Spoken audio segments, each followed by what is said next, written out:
Hello, Rayfeeks here. Welcome to Let's Play Ratchet Deadlocked, Part 12. We're using our fusion rifle yet again. It's nearly fully upgraded. So we destroy that drop ship there and take out these two robots in it, these two robot assassin things that dropped out. And there's those spinning things, those things I'm sure they're supposed to be. There's some weird idea they scribbled down paper and thought, let's go with it. We're short on new, unique enemies for this game.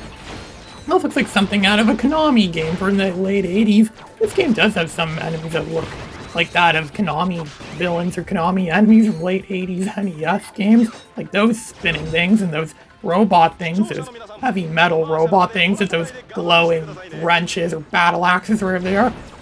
Yeah, there could be a lot of Insomniac games may have played games in the 80s, which may have been where they got some of these ideas from.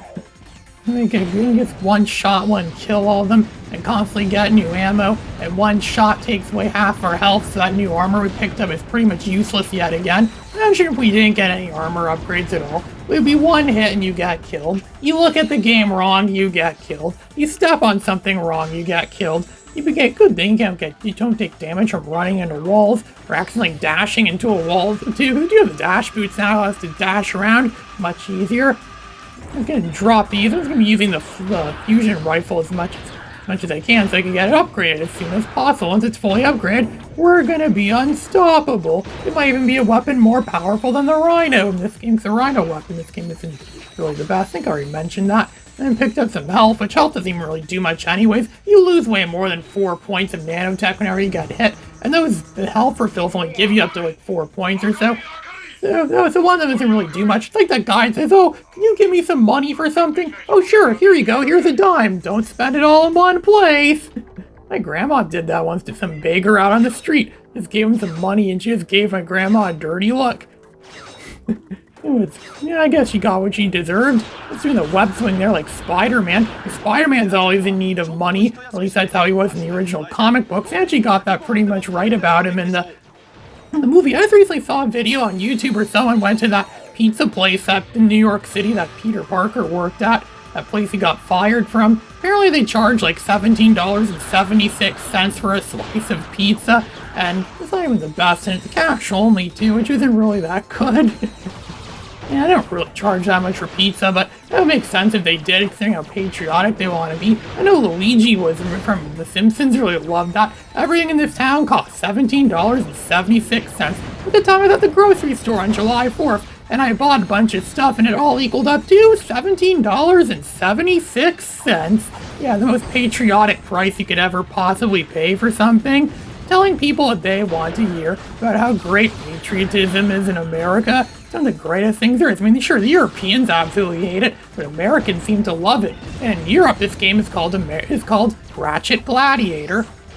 Mostly because the Europeans don't like to think of it as being a deadly battle arena game, because gladiators supposedly weren't actually deadly, but they didn't really kill each other, so I was told. I don't know if that's true or not. I don't know how accurate the movie Gladiator was. I think I saw bits of that movie a long time ago. I didn't think it was that good. I saw another movie called 300. My mom's like, oh, isn't Jack Black in that movie? No, Jack Black isn't in the movie 300. That was Gerard Butler. But I'm pretty sure the movie would have been a lot funnier if they did get Jack Black to be in the movie 300. That'd be pretty funny, actually, if Jack Black was the one that kicked that guy down the bottomless pit and yelled, "This is bullcrap!" And he kicks him down. Well, first he says, "This is madness.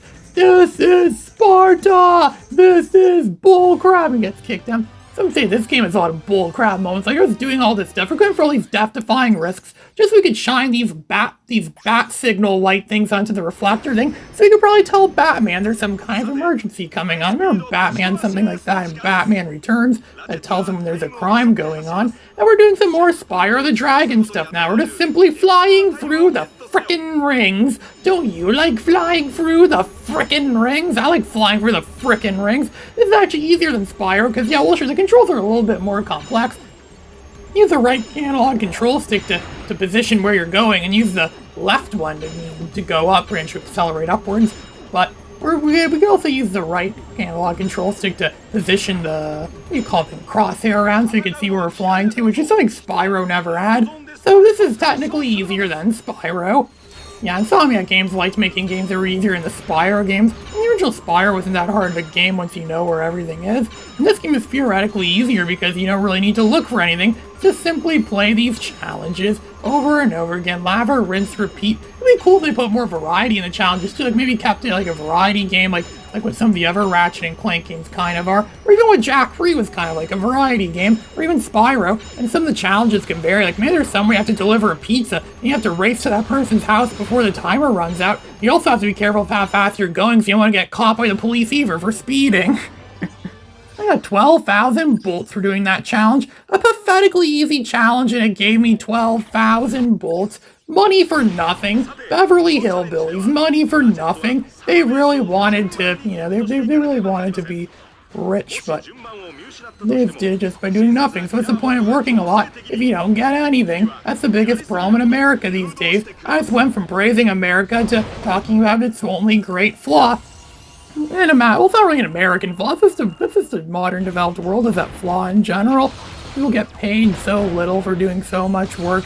And some people work so much, and some people don't really work at all, and they get an infinite amount of money. That's kind of what we're like in this game. We're at a point now where we're not really doing an awful lot of work, but yet we're still getting tons of bolts. Pretty much every mission in this game, except for some of the boss battles, are probably going to be easier now than a lot of the ones earlier on in the game. Even though we're now at a point where you just get hit once or twice and this is the part where that robot had a spaz attack earlier. I wanted to do his job. But now this time around it seems to be a lot easier now. It's just the same level again. It's like they just did the lazy thing and repeated the level again. Kind of like in Jumping Flash, they made you play the extra worlds again to get the game's true ending.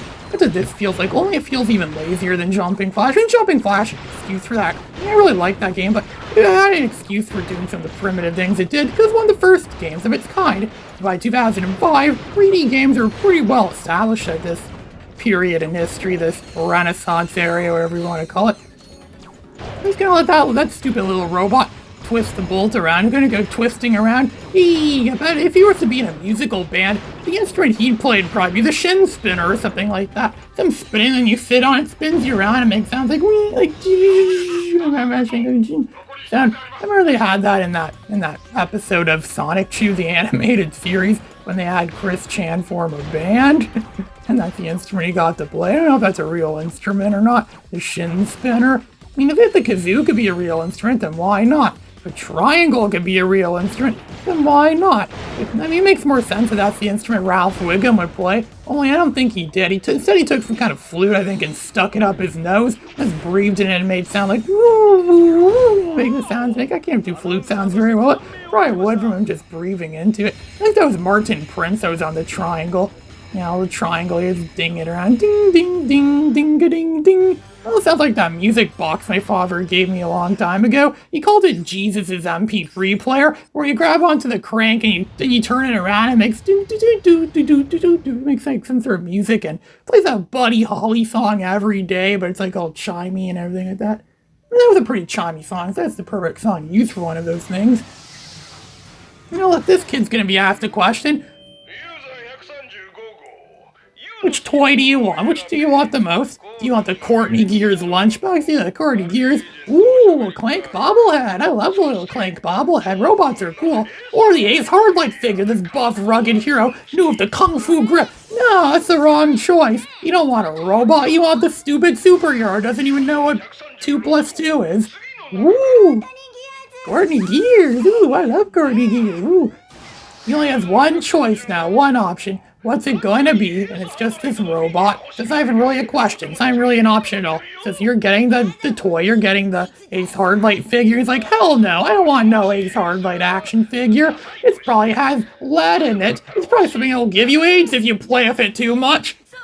Maybe it'll come to life in the middle of the night and start doing that kung fu maneuver thing on something very undesirable in the middle of the night. You're going to tell your parents about it. Your parents are going to think you're mentally insane. They're going to throw you in the insane asylum.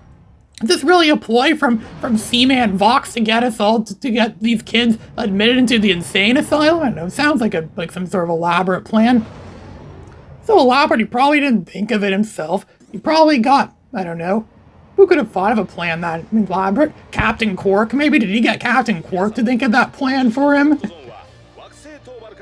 Kakusei Neito Buru I'm just trying to read what that says there. Or is that a Y? I can't really tell. Is that Ka? I think it's a Y, actually. Waku Sei. Yeah, it's probably a Y. And it looks like the Ka from where I was. Look, I'm just trying to think it's a Y now. And those letters look kind of similar, especially when you see it in that font where it's supposed to look futuristic. And it comes off as being hard to read, kind of like the font in the original Wipeout. That was so hard to read. It does look futuristic. What good is that when it's hard to read? Is stuff in the future hard to read? The future when the hardest to read decades, and going to the crosshair, using the sniper for its intended purpose like that. YouTube seems to love me using thumbnails of that image. It's why it keeps recommending me to use those as thumbnails for these videos when I end up going into like first-person sniper configuration mode. We're actually using this weapon for its intended purpose. YouTube seems to like that, because YouTube loves action, right? You know, YouTube loves my videos too, because they always make sure every video I upload gets somewhat around 11 views on average. Maybe not even. I'm gonna go jump in here and shoot down that guy, shoot at that guy. Just one shot, one kill him. 46 health already. And I'm almost halfway there to getting some more nanotech. We have to. This level's pretty abysmal. This level doesn't actually remember if you get killed, and it doesn't remember what you last did, or doesn't remember your progress. You have to start over from the beginning. You have to use the EMP grenade on these things to blow them up. Then for some reason, you have to get the robots to twist those things around, or use their powers and move those spear ball things around, and then they activates them and whatnot. There we go. Looks like it's up to speed now. It's on, and it's perfectly up to speed. I'm gonna shoot and kill that guy, because he deserved to get killed. I have more than 500,000 bolts, which isn't really enough to buy the most expensive stuff in the game, because nothing is cheap anymore in this game. You must keep playing it until you become a bolt millionaire, multi-bolt millionaire, for that matter. Come on, robots, don't die on me. Go and throw the EMP blast at that thing. There, good robot, you did your job. Now I could go and finish this guy off, just keep blasting him there, doing the lazy thing and blasting him until he's dead. There's another guy that's gonna randomly pop out of the wall over there, that fish guy. He looks like a fish guy from Star Wars Episode 3, from Canon Topping Star Wars Episode 3. And I think he's still alive, but the level of the mission ended. Getting our reward of 7,000 bolts. Yeah, that's a pretty decent reward for risking your life for 7,000 bolts, 7,000 smackers. I wonder if that's comparable to yen, because yen was like 7,000 yen was like $44 US or something like that, from what I've seen. I don't know if that's true or not, but that's how much it costs for the cheesiest pizza in Japan, where it's like fed several kilograms of cheese on it. And it's like, and it's really gonna batter your digestive system. I hate getting battering my digestive system. And we're gonna batter these enemies. This is where it starts to become like a weird hybrid of Jet Moto and Twisted Metal. It feels like I'm playing Jet Moto almost. In the same control scheme most of the other things in this game have, where it's like I'm playing Jet Moto, but I'm also playing Twisted Metal at the same time too. The goal is to destroy the other contestants, the other racers I'm going against. Imagine they made a game that was like a mixture of Jet Moto and Twisted Metal. They definitely could have done that. I mean, those were both games that were developed by Single Track back in the day, so yes, they could have done something like that, made like a weird crossover like that. But Jet Moto is a franchise that's pretty much extinct nowadays, or pretty much never heard from again. I feel like I already killed off half them. This level's pretty easy overall. Just don't fall into the goop that rests below us, and fall into that gobbledygook, and you're pretty much good as gold. You're not gonna die in this level. This level's pretty easy. So naturally, it took me 46 tries before I got this completed. This got 8 out of 12. I'm soon gonna be 9 out. I was gonna say 9 out of 12 real soon. Yep, 9 out of 12 now. I'm just gonna go blast this guy now too.